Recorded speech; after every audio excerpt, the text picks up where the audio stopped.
With an obsidian blade, they made precise incisions. Each organ had a purpose in the afterlife. The brain, for instance, was considered useless, crushed and pulled out through the nose with a bronze hook. The metallic scraping echoed inside the skull as the pharaoh's brain turned to paste and was thrown away, for they believed the soul didn't need it. The heart, however, was sacred. It held the essence of the soul and would be weighed by Osiris on the scales of justice. A single mistake could doom the dead to eternal damnation. Out of fear, some priests whispered secret spells to protect the heart words, so feared that few dared to write them down.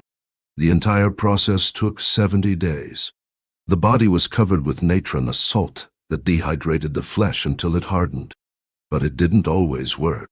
When the flesh began to rot, the stench was so unbearable that embalmers wore oil-soaked masks to keep from vomiting. And if the body decayed, they believed the spirit would return to curse the living. These men lived apart, seen as impure, cursed for dealing with the afterlife. Many died young, victims of infection, or perhaps something science still cannot explain. This was the embalmer's curse, the price paid for turning death into eternity. And that was only the beginning of the secrets buried beneath the sands of Egypt.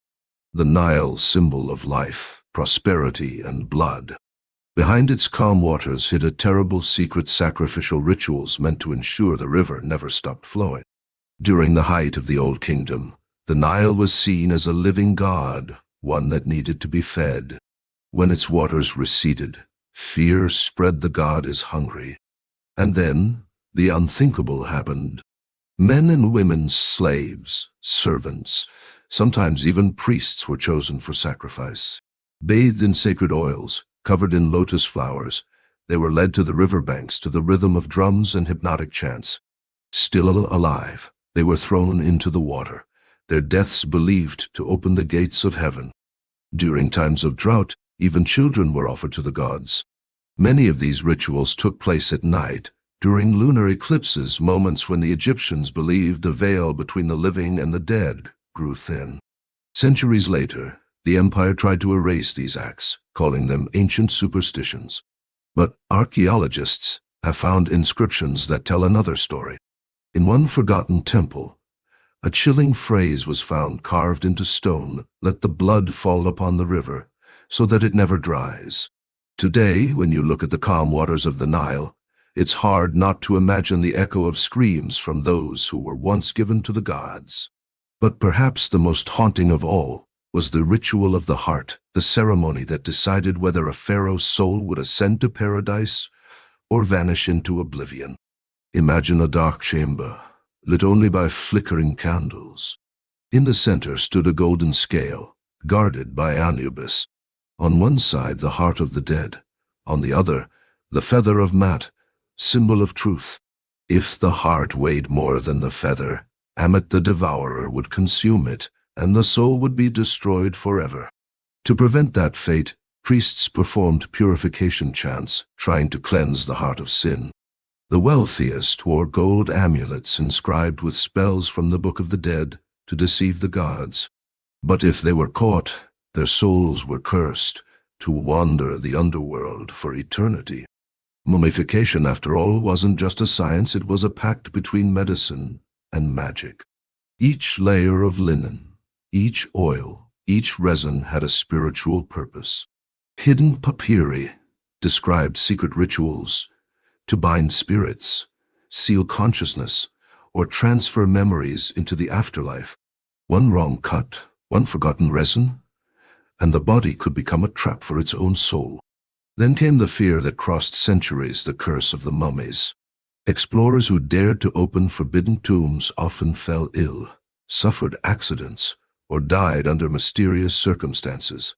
Ancient texts spoke of forbidden words, revenge spells from the afterlife, and invisible guardians protecting the dead. Modern science later discovered that some tombs were filled with toxic molds and deadly bacteria, capable of killing anyone who inhaled them. Mystery and reality became one, giving rise to the aura of terror that still surrounds Egypt today. But there was something even darker: the black magic rituals performed by secret priests. In hidden chambers at midnight, they invoked ancient forces to protect the dead or punish the living. Using sacred symbols, strange offerings, and forbidden chants, they sought power over life and death. Some papyri tell of cursed artifacts and human sacrifices made to seal eternal pacts. These rituals birthed the legends of mummy curses that still haunt archaeologists today. And not even children escaped the horrors of Egypt. In times of drought or war, they were sacrificed along the banks of the Nile to appease the gods. In silent processions, priests carried children adorned with flowers and jewels. Some were drowned, others burned alive before the pharaoh himself. Excavations revealed children's bones, marked by fire and fractures, undeniable proof that these offerings were real. Priests wore masks not only to endure the stench of burning flesh, but to hide their tears. Yet the darkest ritual of all was the feast of the devoured pharaoh, a grotesque ceremony of sacred cannibalism, meant to transfer divine power from a dead ruler to his successor. In secret chambers lit by torches, the pharaoh's body lay upon a golden altar. Priests, faces painted black, approached with ceremonial knives while the air watched in silence.